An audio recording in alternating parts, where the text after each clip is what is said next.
2017. Bom dia a todos, bom dia a todas. Para os presentes aqui que estão acompanhando presencialmente, para quem estiver assistindo a gente de forma online. Bem-vindos à Câmara Espanhola, em mais um evento, mais uma atividade da Câmara. Nessa ocasião, para falar sobre propriedade intelectual para empresas europeias no Brasil, desafios e oportunidades.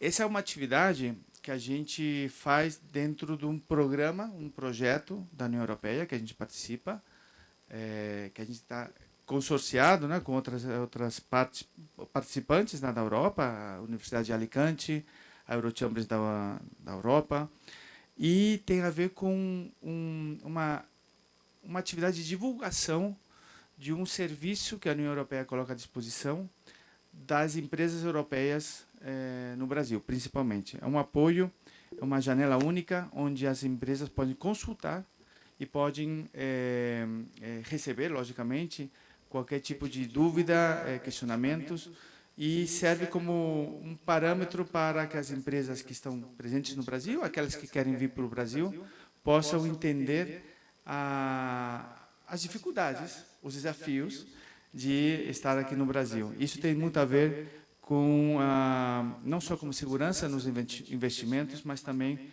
com a inovação e a competitividade no mercado brasileiro, que por muitas vezes o europeu, né, eu vim aqui há 22 anos com uma empresa e eu não sabia nada do Brasil, e aí a gente vai descobrindo aos poucos, né, os desafios. Tem outras pessoas aqui, estou vendo o Marcelo que também teve essa mesma desafios, né, de trazer empresas europeias, e é sempre muito bom ter um apoio institucional e apoio de especialistas, como eu vejo também o Carlos, e acho que é fundamental a gente divulgar esse apoio da União Europeia. Não vou me alongar muito, a gente já está bem adiantado no tempo, mas sim eu gostaria de saudar e reconhecer a parceria com o Instituto Nacional de Propriedade Industrial. Temos aqui 3 representantes. Para nós é importantíssimo essa parceria, não só para esse projeto, mas a gente desenvolver uma parceria de longa data e com várias atividades sobre esse assunto. Bom, antes de dar a palavra para o próximo palestrante ou participante, quero agradecer também a meus colegas que organizaram esse evento, foram muito bons, eu acho que foi do nível excelente, em especial ao Wagner Francis, Wagner, que é o nosso head de projetos estratégicos, obrigado. E eu vou passar a palavra agora para Mariano Riqueri. Ele é argentino, ele vai entrar agora de forma remota. Mariano, ele é representante do Instituto de Propriedade Intelectual da União Europeia, a EUIPO. Mariano, ¿nos oyes? Espera, no te oímos, un segundo, por favor. Aló, aló. Ahora. Ok, perfecto. Alejandro, muchas gracias.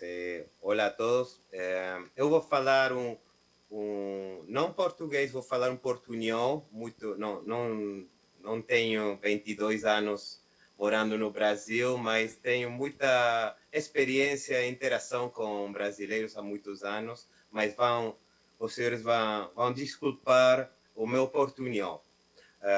Mas eu prefiro continuar assim. Então, bom dia, é um prazer aqui acompanhar o Latin America IPSME Help Desk, a Câmara Espanhola do Comércio no Brasil, neste importante evento de propriedade intelectual para empresas europeias no Brasil. Meu nome é Mariano Riquelme, sou funcionário da Oficina da Propriedade Intelectual da União Europeia, sou argentino, também sou espanhol, por isso sou funcionário da União Europeia, e então eu dirijo um dos projetos que a União Europeia tem com atuação na América Latina. O meu projeto, o Alinvest Verde, Direitos de Propriedade Intelectual, junto com os projetos IPKey América Latina e o próprio IPR SME Helpdesk, embora cada um com seus objetivos específicos, compartilham a ambição comum de contribuir para um ambiente na região que fomente desenvolvimento econômico, incentive a inovação e a criatividade, proteja os investimentos e a criatividade, e promova comércio e transferência de tecnologia. E para lograr todos esses objetivos, é necessário um sistema de propriedade intelectual sólido e funcional. Em suma, é necessário um sistema eficaz de proteção dos direitos das PMEs, tanto brasileiras, mas europeias, certamente, de todos os países. E para isso trabalhamos nos países da região, no Brasil, particularmente por a importância econômica que tem este país. A propriedade intelectual é um pilar fundamental para a inovação e o crescimento econômico. Ele serve como motor da competitividade das empresas no mercado local. No Brasil, que é um país com uma economia em constante expansão, a proteção da API não é apenas uma ferramenta legal, que às vezes é vista só assim, mas uma estratégia de negócio essencial que pode definir o sucesso ou o fracasso da empresa. Além disso, a proteção efetiva dos direitos de propriedade intelectual incentiva a inovação, serve para atrair os investimentos. As empresas que possuem patentes, marcas registradas, direitos autorais ou designs, elas têm um valor do mercado maior comparado àquelas que não possuem esses ativos de IPI. Isso não sou eu a dizer, mas tem estudos da EUIPO, da meu escritório com a Oficina Europeia de Patentes, que provaram, por exemplo, que na Europa, as indústrias intensivas em direitos de propriedade intelectual, quero dizer, aquelas que têm marcas, patentes, direitos de autor, diferentes direitos por em cima da meia da economia, eles contribuem por 47% do PIB, também 4 de cada 10 empregos, e eu acho que a data mais importante é que aquelas empresas dão um prêmio salarial de 41% acima de outras indústrias. Nos Estados Unidos temos também um estudo muito similar, mesma metodologia da USPTO, com resultados muito símiles, 41% do PIB, com um terço do emprego e um prêmio salarial ainda maior, de 60% para as empresas intensivas em PI. No Brasil, o projeto IPKey está fazendo um estudo agora com nossa contribuição, com contribuição do Alinvest Verde. Cedo, acho que vamos ter também resultados para o Brasil neste sentido. Então, a propriedade intelectual não é um custo, deve ser olhado como um investimento que gera retorno. Mas, para isso, é preciso ter estratégias eficazes para proteger as inovações e otimizar o valor dos ativos intangíveis no mercado. Assim, por exemplo, uma PME europeia que deseja desenvolver uma invenção implementada por ordenador, ela vai precisar registrar patente dessa invenção no Brasil. A empresa não apenas protege sua inovação contra a cópia, uso indevido por concorrentes locais, mas também aumenta seu valor de mercado e atratividade para investidores e parceiros comerciais. Estou pensando as startups, diferentes empresas que estão desejando comercializar no Brasil com base tecnológica, não é? Além disso, também uma estratégia de marcas apoiada pelo registro pode ser decisiva. Uma marca bem estabelecida, legalmente protegida, gera reconhecimento e confiança. Isso é assim, é importante para conquistar consumidores brasileiros. Um exemplo claro disso é a entrada de marcas de moda, é a mais visível, não? H&M, etc., que conseguiram posicionar-se no mercado graças a uma proteção eficaz dos brands, não? Também temos exemplos de outros produtos europeus, Casa de Galo para comidas do Portugal, Monsieur Bricolage, a marca francesa. Enfim, temos muitas marcas europeias com uma eficaz estratégia que ingressaram no mercado brasileiro. Um fato de suma importância que é básico, mas muitas vezes é ignorado por as empresas, é que a proteção oferecida por a propriedade intelectual, em geral, é territorial. Os direitos são válidos no país do registro, mas essa proteção não se estende automaticamente aos outros países. Portanto, para quem busca fazer negócios no Brasil, é fundamental obter proteção no Brasil, junto ao NPI, além da proteção que possuem em outros países e regiões como a Europa, não é? Mas para as empresas europeias com vocação internacional de comercializar com o Brasil, é uma boa notícia. O Brasil faz parte de importantes tratados que facilitam o registro internacional, simplificando procedimentos e reduzindo custos, tais como o Brasil é membro do PCT há muito tempo já, que é o Tratado do Registro Internacional para os Patentes, e da 2019 também aderiu o Protocolo de Madrid, que facilita o registro internacional das marcas brasileiras em outros países e também das marcas da União Europeia e de outros países no Brasil. A proteção de PI também é fundamental para as PMEs que buscam colaborações ou parcerias no Brasil. Eu falei que a propriedade intelectual bem protegida é um ativo, não é? É como qualquer ativo da empresa pode ser comercializado, por exemplo, através da transferência de tecnologia. Então, uma boa proteção, uma proteção sólida desses ativos facilitam o licenciamento, acordos de joint ventures, outras formas de colaboração, fazem imagem da empresa como um parceiro confiável. Então, é muito importante. Isso são temas que serão tratados hoje, acredito, por especialistas de primeira linha, Helena Braga, Bernardo, bem-vindo. Então, eu vou terminar aqui praticamente a minha fala.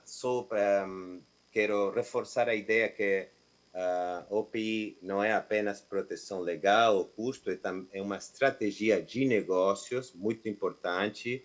Eu convido vocês também a visitar, eu acredito que mais tarde algum falará disso, a página do IPSME Helpdesk, que é desenhada especialmente para brindar informação para as empresas europeias com interesses no Brasil e outros países. Aí tem recursos de informação muito importantes, inclusive uma helpline para consultas personalizadas.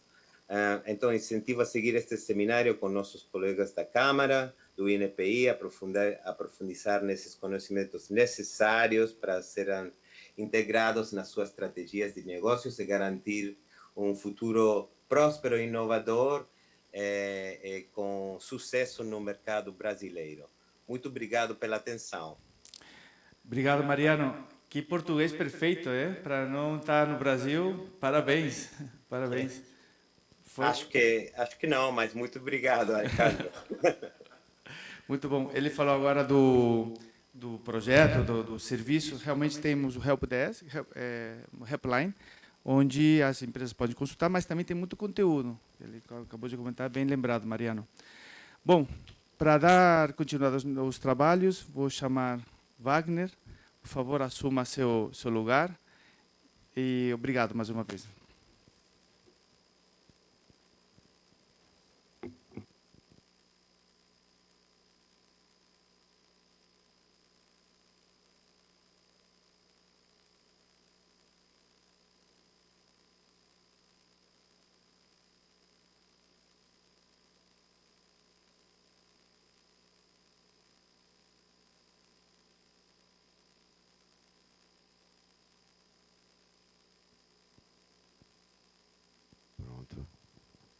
Agora sim. Bom dia. Um bom dia agora formal, menos caloroso. Agradeço muito o carinho de todos vocês, de estarem aqui conosco. Alejandro, principalmente, por sempre abraçar as ideias que vêm para além da Câmara. As nossas parcerias são sempre muito sadias e, principalmente, elevam o nosso poder de estar presencialmente, digitalmente, trocando informações.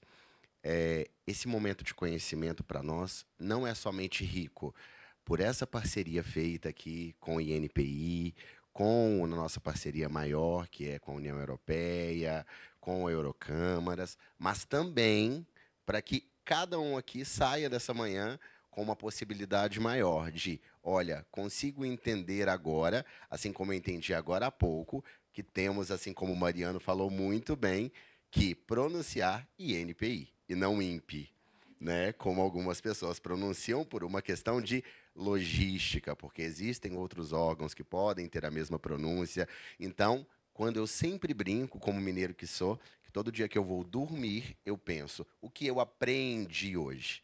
Não é só aprender, porque a gente aprende e desaprende, né? Mas o que eu aprendi, o que eu trouxe para mim, o que eu vou levar para sempre.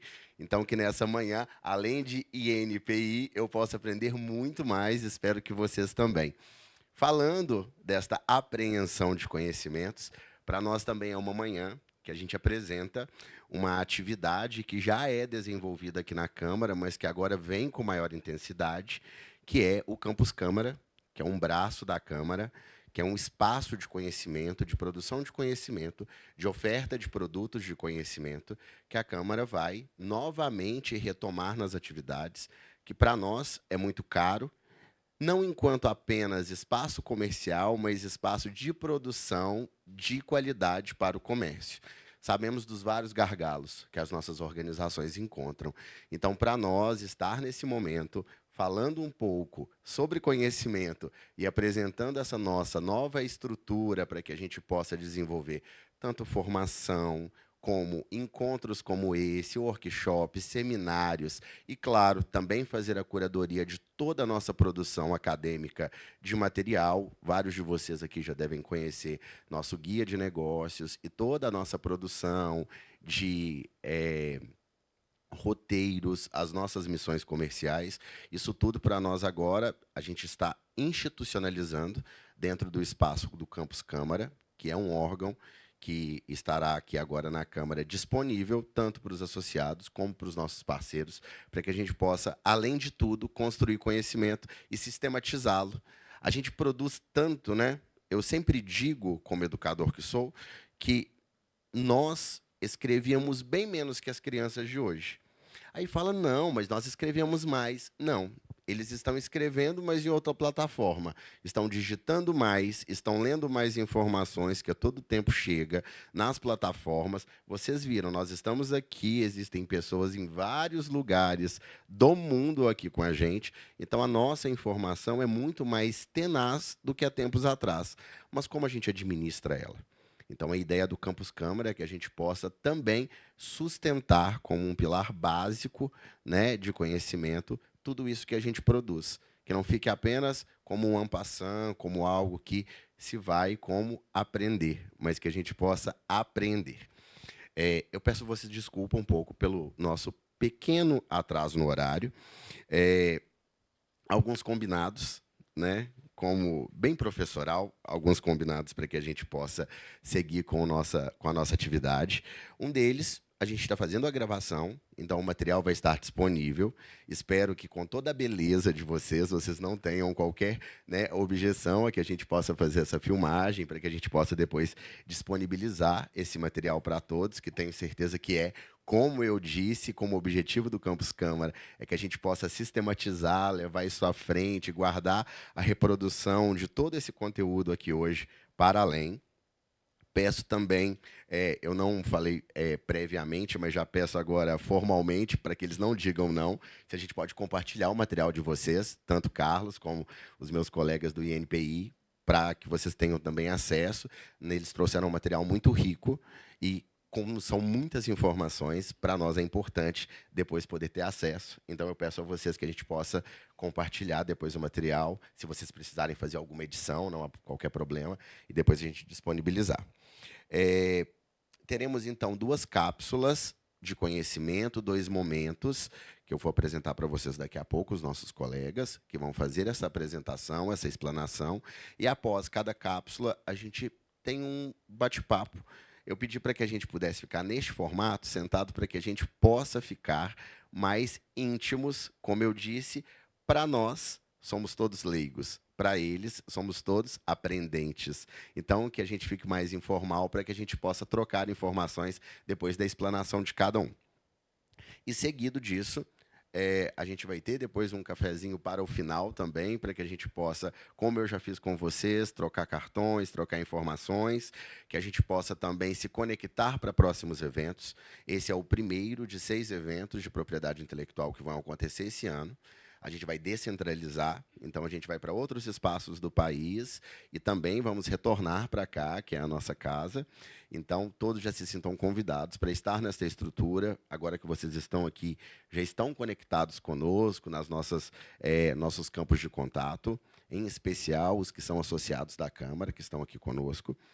E quem também demandar de certificação, para nós é uma satisfação contar que vocês estiveram aqui produzindo conhecimento com a gente, então pode conversar com a gente depois que a gente encaminha o certificado com a validade do período que vocês estão aqui, com o conteúdo programático que foi aqui apresentado, que para nós isso também é bastante importante e relevante para a organização de cada um de vocês. Eu vejo que aqui a gente tem vários parceiros, grandes empresas, pequenas e médias empresas, e para nós isso é muito salutar. É importante que a gente possa, a todo momento, registrar aquilo que a gente está produzindo.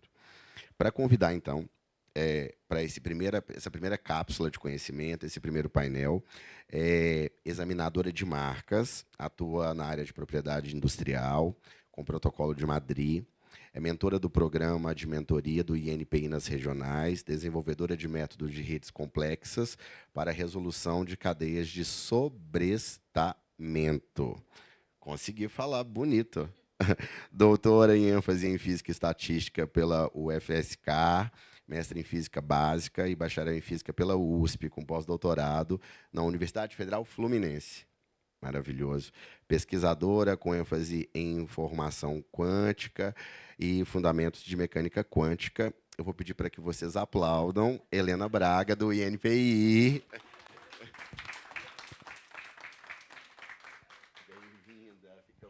Muito obrigada. Não, vamos sentar, assim, a gente tem um bate-papo mais produtivo e mais aproximado, como diz o nosso... Tá. Eu venho hoje representando o INPI, né?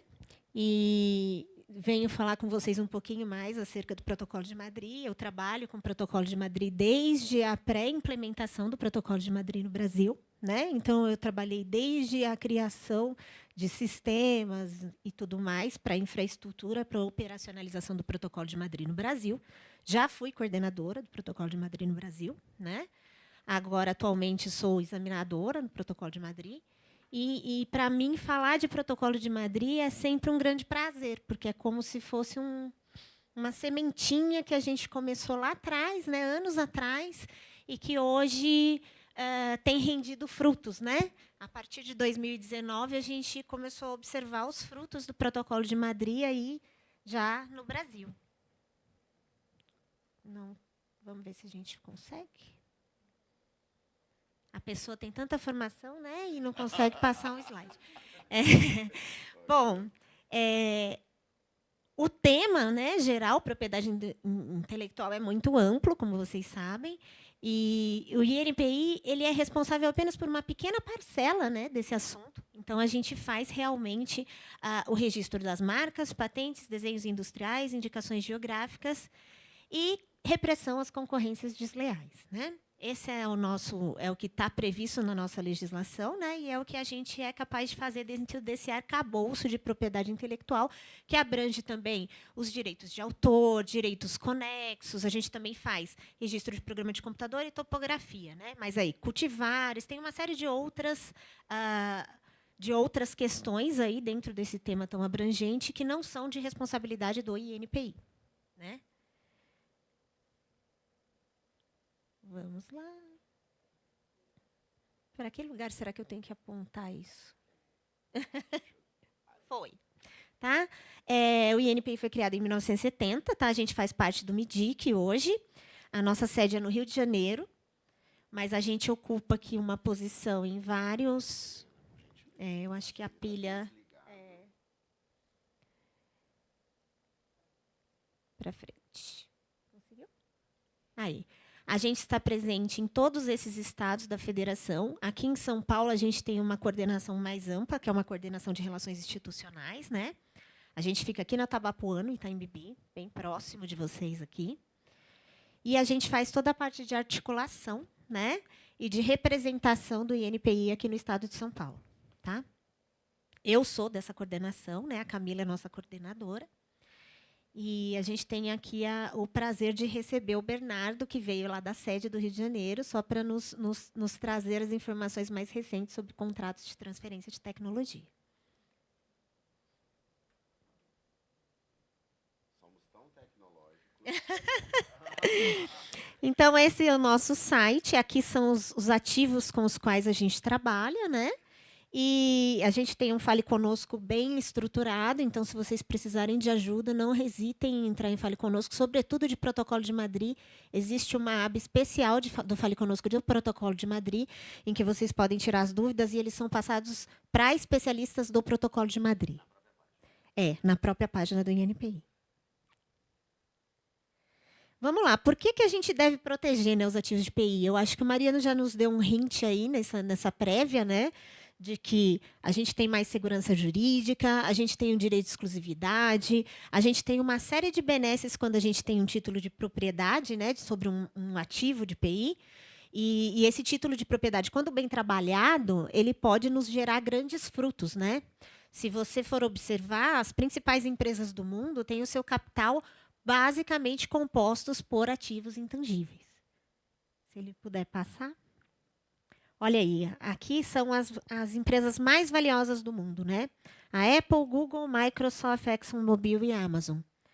A Apple, 80% do patrimônio da empresa é composta por ativos intangíveis, né? E a mesma coisa aí na casa dos 80%, 90%, a Google, a Microsoft e a Amazon. Aqui no Brasil não é muito diferente. As principais empresas do Brasil, com exceção da Petrobras, né, que tem muito mais de patrimônio e infraestrutura, mas, com exceção da Petrobras, as principais empresas aqui do Brasil, a Ambev, Unibanco, Bradesco e Vale, também têm uma quantidade considerável de patrimônio em ativos intangíveis. Para vocês terem uma ideia, hoje 96% do patrimônio da Ambev é composto por ativos intangíveis e desses mais de 80% por marcas, né, pelas marcas que eles adquiriram ao longo do tempo. E a marca sempre conta uma história, né? Então, assim, é importante você ter aquele branding construído ao longo do tempo, porque a marca vai contar a sua história. E é isso que agrega valor ao seu produto em si. Como é que funciona mais ou menos a cadeia de inovação, né? Então, tudo parte de uma ideia, né? Parte lá do seu projeto científico. A gente que já foi da academia sabe como funciona isso, né? Então, tudo parte lá da sua teoria, da sua ideia. E isso vai para um design, para um protótipo, para uma invenção em si, que é um objeto concreto. E dessa invenção, quando ele cai no mercado, ele pode ou não compor a cadeia de inovação. Tá? Então, quando aquela invenção compõe uma cadeia de inovação, aquela cadeia de inovação é capaz de impulsionar aquele ativo para frente. É o que aconteceu com a Google, por exemplo. A Google ela teve uma marca, um computador e um programador que fez um algoritmo de busca em árvore. Só isso. Quando ela começou, né? Só tinha isso. Uma marca, um computador e um programador com algoritmo em busca em árvore, que era novidade na época, né? E esse algoritmo de busca em árvore conferiu uma certa qualidade para as buscas Google, que hoje todos os outros produtos associados à marca Google são muito bem conceituados no mercado. Então, o Google Tradutor, todos os outros produtos associados àquele mesmo branding, graças ao algoritmo inicial de busca em árvore.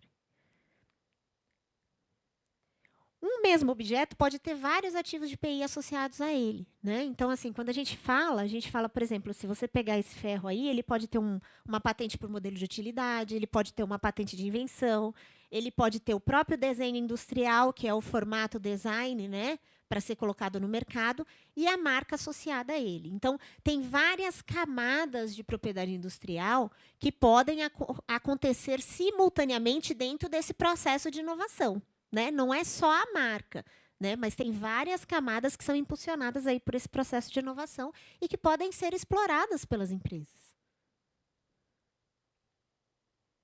Com relação às marcas, aqui no Brasil a gente aceita apenas aquelas que são visualmente perceptíveis, né? Então, eu vou mudar um pouquinho o foco aí. Agora eu vou querer falar para vocês um pouco mais especificamente sobre marcas, que é o tema principal de hoje.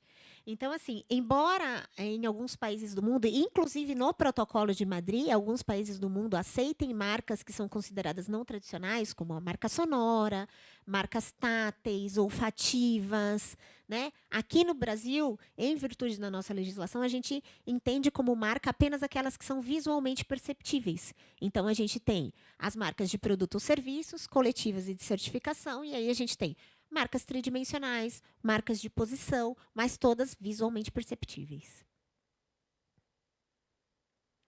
Aqui no Brasil, hoje, a gente tem 1.800.000 marcas em vigor, né? Só no ano de 2023 foram 190 mil marcas concedidas, tá?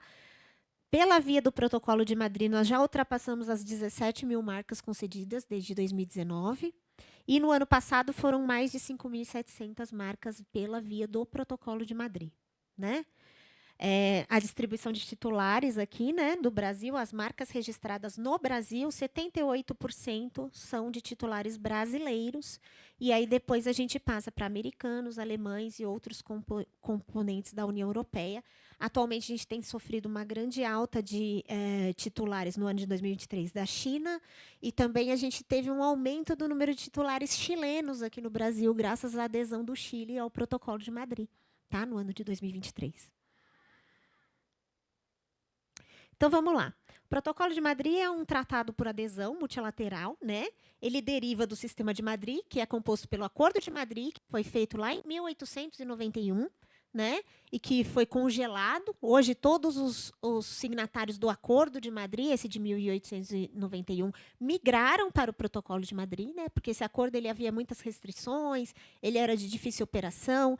E hoje a gente tem uma série de ferramentas novas, né? Que em 1800 nós não tínhamos, né? Para operacionalizar esses registros internacionais de marcas, né?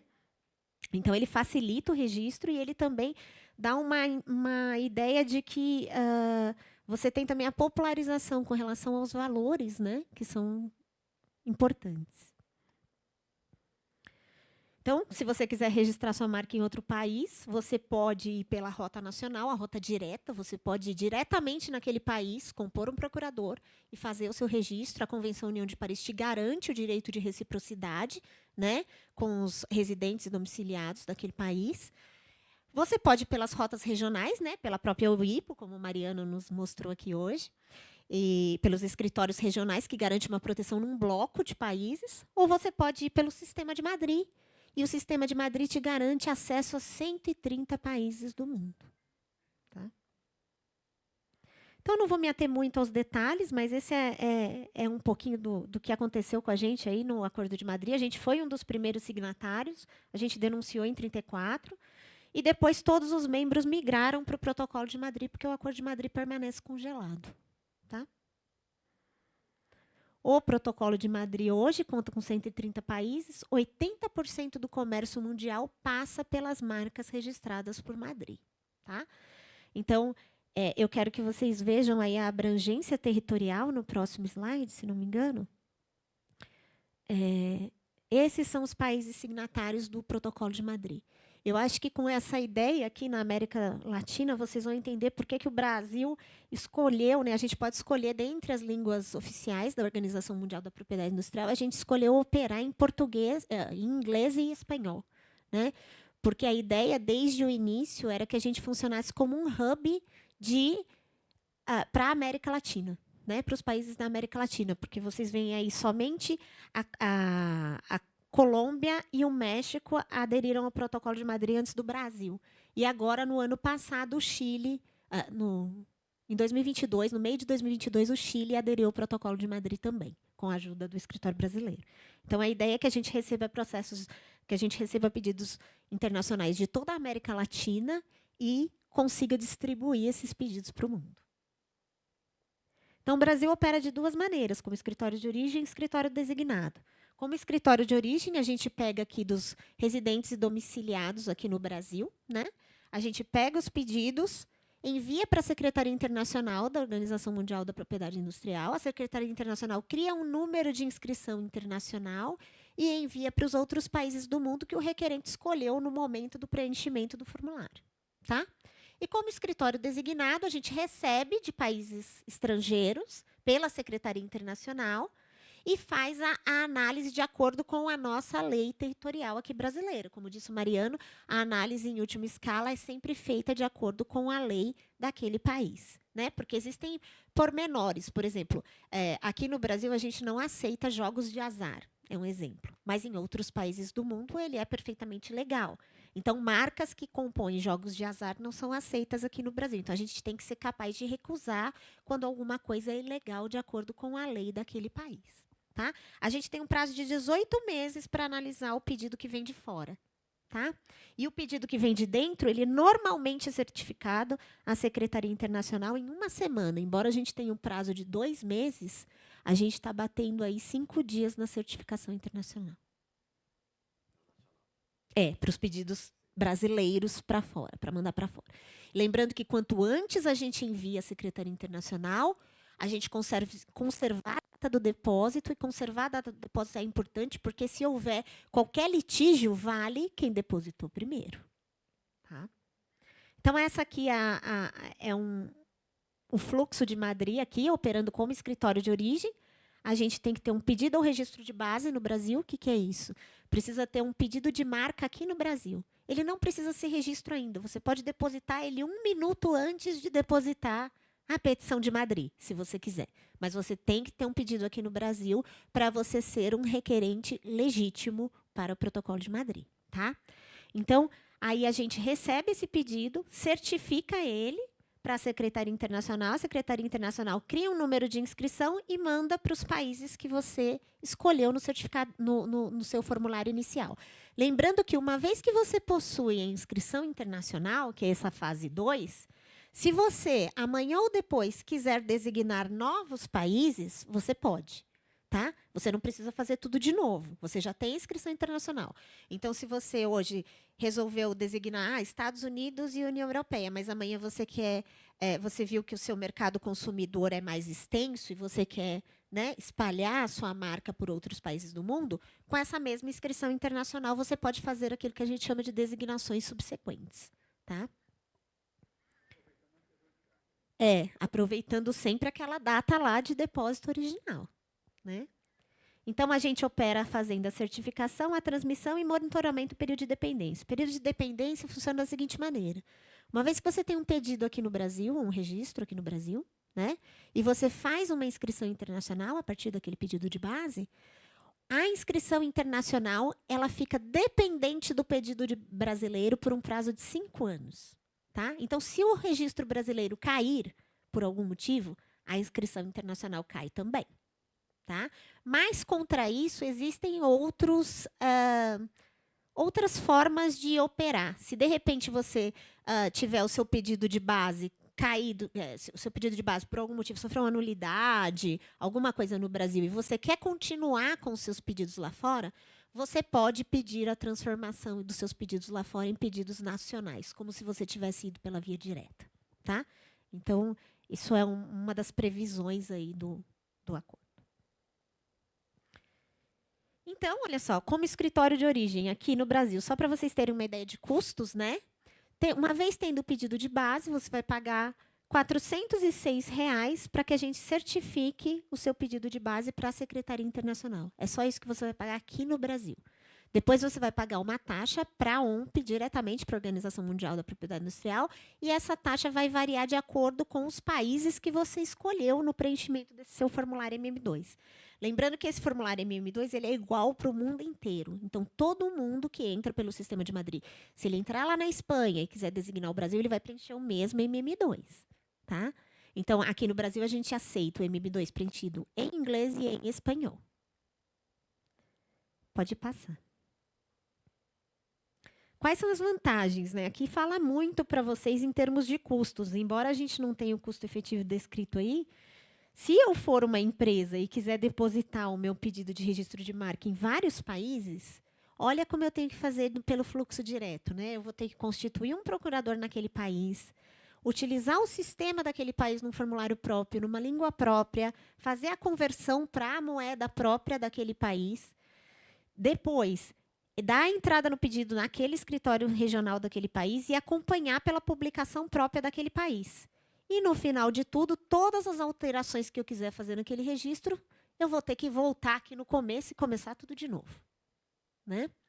Quando eu vou pela via do sistema de Madrid, olha, eu tenho aqui um processo muito mais limpo. Por quê? Porque eu preencho um único MM2 para todos os países que eu quiser fazer o registro.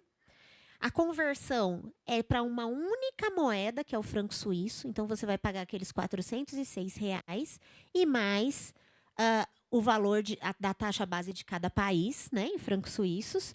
E você vai ter um monitoramento todo por um único sistema, que é o Madrid Monitor. E todas as alterações subsequentes podem ser feitas diretamente à Secretaria Internacional, valendo para todos os pedidos, ou para só alguns deles, para quais você quiser. Você pode escolher fazer do jeito que você quiser. Tá? Então, olha que fácil esse trâmite aqui comparado com o trâmite da via direta. Né? Ali eu tenho uma base de dados que chama Fee Calculator. Esse Fee Calculator ele nos dá uma ideia de qual o valor em francos suíços você vai pagar a depender dos países que você escolher como sendo os países que você deseja efetivar o seu registro de marca. Aqui é só uma ideia do Fee Calculator. Pode passar, você só vai ter que dizer que você é um novo registro, que o seu país de origem é o Brasil e o número de classes que você quer que o seu registro cobre. As classes são basicamente os produtos ou serviços ao qual aquela marca está associada. Então, se você tem uma marca para chapéu, você vai colocar essa marca. Né? Se tem uma marca para o segmento de moda, ela vai estar na classe 25. Se você tem uma marca para produtos de indústria de base, você vai estar na classe 1. E assim sucessivamente. Tá? São 45 classes no classificador internacional. E todas elas são ticáveis. Né? Como a gente tem um preenchimento formulário eletrônico, você consegue achar os seus produtos e serviços lá só ticando quais os produtos e serviços. Né? E ele já critica. Se você escolher produtos e serviços de mais de uma classe, ele vai criticar. O formulário eletrônico nos permite essa maleabilidade de evitar a transmissão de erros também. Pode passar. Só para vocês terem uma ideia aí, aqui eu escolhi 3 países de uma marca originária do Brasil para uma classe. Então, foram lá. A taxa base da OMP é 653 francos suíços. A dos Estados Unidos é 789. Não, da União Europeia é 789.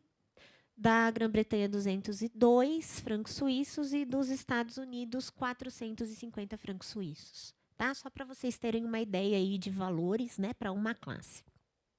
A taxa base é sempre a mesma para o pedido inicial. Lembrando que, nas designações subsequentes, você não vai pagar mais aqueles R$ 653 de taxa base, não. Você vai pagar uma taxinha menor e só as taxas de cada país que você designar. Tá?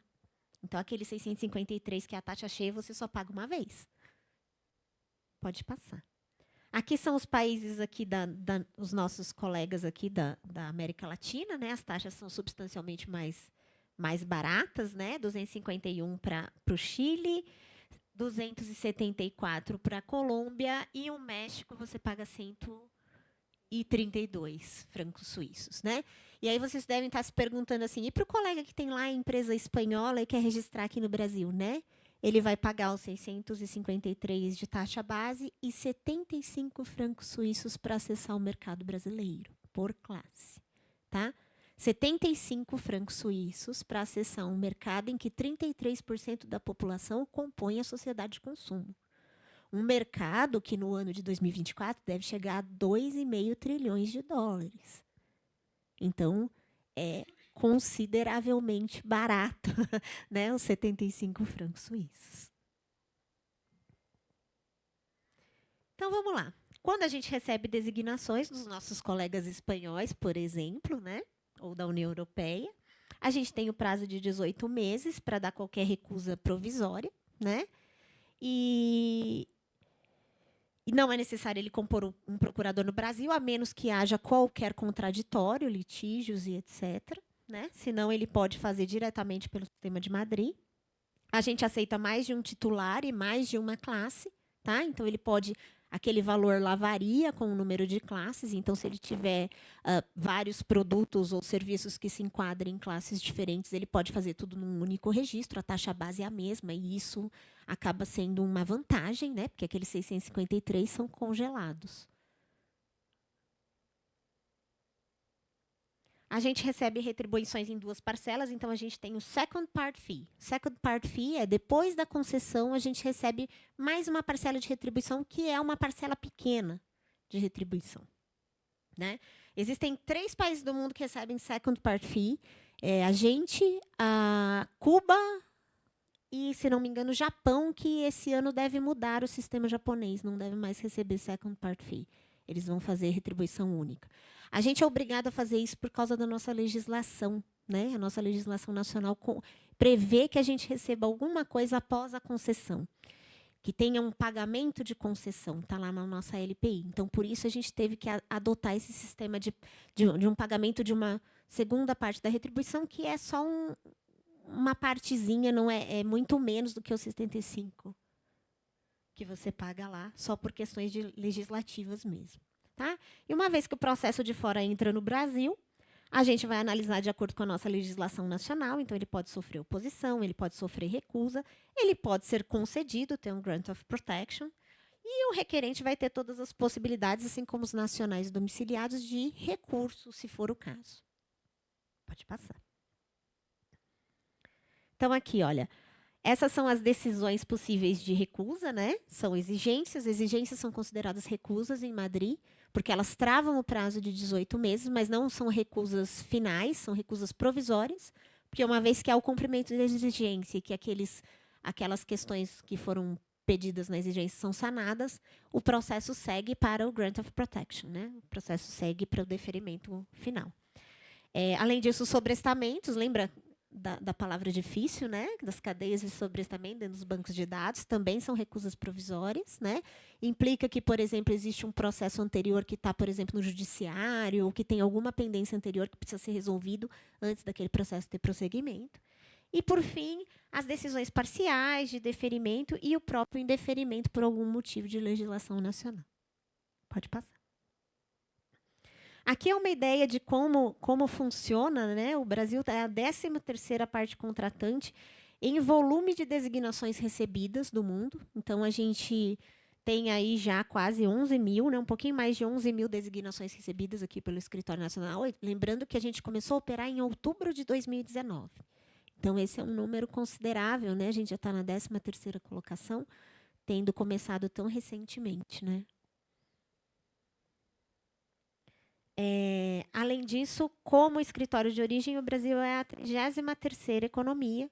Isso porque a gente não tem ainda a cultura de usar, né? Por isso que a gente está aqui hoje, a cultura de usar o Protocolo de Madrid para os registros aí fora, sobretudo das pequenas e médias empresas, né?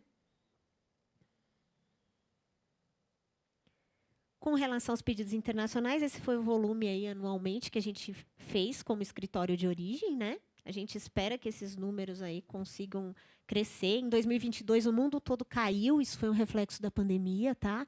Todos os indicadores da Organização Mundial da Propriedade Industrial caíram, não foi só no escritório brasileiro, tá? Só para vocês terem uma ideia. Mas a ideia é que isso se recupere e volte uma crescente. Os principais destinos das marcas brasileiras, né? Os Estados Unidos estão em primeiro lugar, a gente acessa muito o mercado americano. Depois, os países da União Europeia, México, Grã-Bretanha, Colômbia, China. Chile vem vindo numa crescente. Chile estava lá na 20ª colocação quando entrou, agora já está na 12ª, né? Porque, como é nosso vizinho, a gente tem efeitos de ilhas. Quando a gente fala de países acessados, né, mercados acessados, a gente tem vários efeitos ilhas acontecendo aí. Então, a gente tem o efeito ilha geográfico, o efeito ilha linguístico, a gente tem o efeito ilha de tecnologia, né? Então, se você tem, por exemplo, uma marca de um determinado segmento ultra tecnológico, você vai procurar registrar, por exemplo, na Coreia, né? Que não é um país muito acessado, por exemplo, pelo mercado de bebidas, mas é um país muito acessado pelos países, pelos produtos que são altamente tecnológicos, né? Por exemplo, aqui no Brasil a gente tem um grande volume de registros de marcas para fora de software, né? Então, então, a gente tem vários tipos de efeitos aí acontecendo quando a gente vai olhar para a escolha do país onde o requerente quer depositar o seu pedido de registro de marcas. Mas, de maneira geral, a gente tem assim uma regra geral, né, que a gente acha que as empresas devem observar, que é escolher sempre depositar o seu pedido de registro no país de origem, no país onde você terceiriza a sua produção, se for o caso, e nos mercados consumidores. Né? Por quê? Porque a via de contrafação faz esse caminho. Né?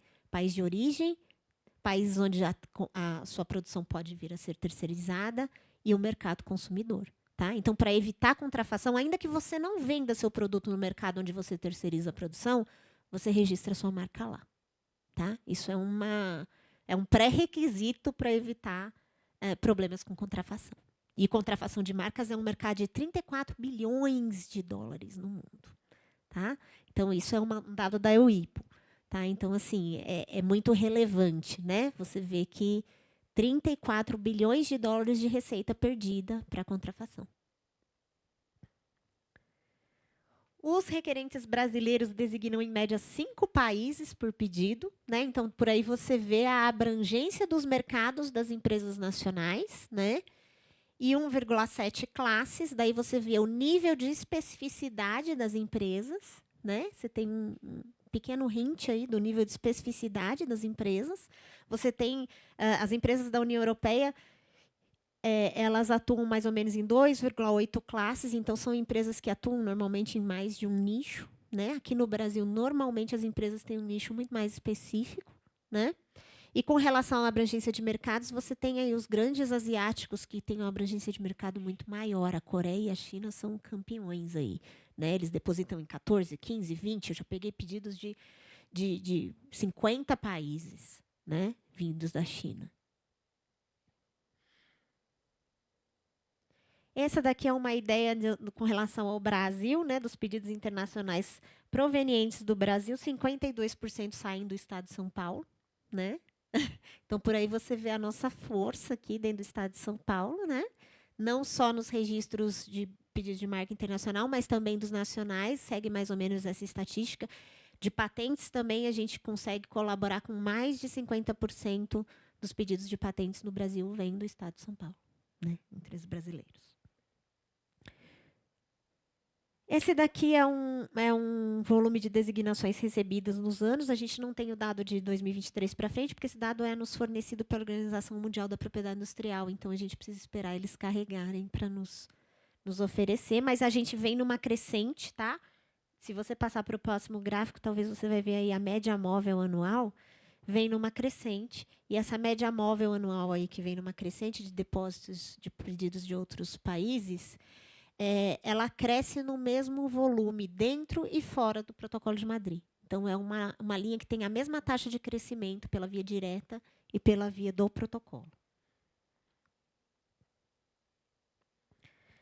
Aqui são as origens das designações que chegam ao Brasil. Né? Então, agora fazendo o caminho inverso. Quando a gente é mercado consumidor de quem? Né? Então, a gente é acessado muito pelas empresas americanas, chinesas, alemãs, francesas, e aí você vem, a Espanha contribui com 3% das marcas que entram no Brasil. Lembrando que, olha a oportunidade, né? 75 francos suíços para acessar um mercado que vai chegar a 2,5 trilhões de dólares no ano de 2024. Observem a oportunidade. Vamos lá. Aqui é o comparativo da Via de Madrid e da Via Nacional. 7% só dos pedidos entram pela Via de Madrid, tá? Hoje no Brasil, e já é um grande volume. A gente espera que esse volume aumente, né? É considerável que o volume aumente. Pode passar. E aqui a composição dos depósitos diretos de empresas estrangeiras e dos depósitos pela Via de Madrid aí nos anos aqui no Brasil e lá no mundo, né? Você vê que lá nos Estados Unidos 50% dos depósitos já entram pela Via de Madrid. Na Alemanha, China, Estados Unidos, Japão, mais de 50% dos depósitos entram pela Via de Madrid. Aqui no Brasil, a gente ainda está lá caminhando para que isso aconteça, porque a gente chegue nessa média aí dos 50%. Depositantes nacionais e domiciliados, aí eu tenho um perfil de empresas que saem do Brasil, né? Qual o perfil das empresas que internacionalizam suas marcas, né? São, na grande maioria, 77% CNPJs de empresas de médio e grande porte, mas quase 20 e pouquinhos por cento são compostos de pequenas, micro e pessoas físicas, né? Pequenas empresas, microempresas e pessoas físicas, internacionalizando as suas marcas, acessando mercados estrangeiros pela via do Protocolo de Madrid. E esse valor é substancialmente maior de pequenas e médias empresas quando eu trato da via direta. Né? Na via direta, cerca de 5% só são pequenas e médias empresas, porque a via direta é mais trabalhosa e ela é mais cara. Né? É mais dispendiosa do ponto de vista financeiro. Então, as pequenas e médias empresas preferem a Via de Madrid, né? Porque ela é uma via que você consegue fazer o acesso quase que direto pelo site. Você mesmo pode monitorar, se quiser, pelo Madrid Monitor. Você mesmo pode acompanhar o seu pedido nos outros países sem ter que ir até lá, sem ter nenhum tipo de gasto, né?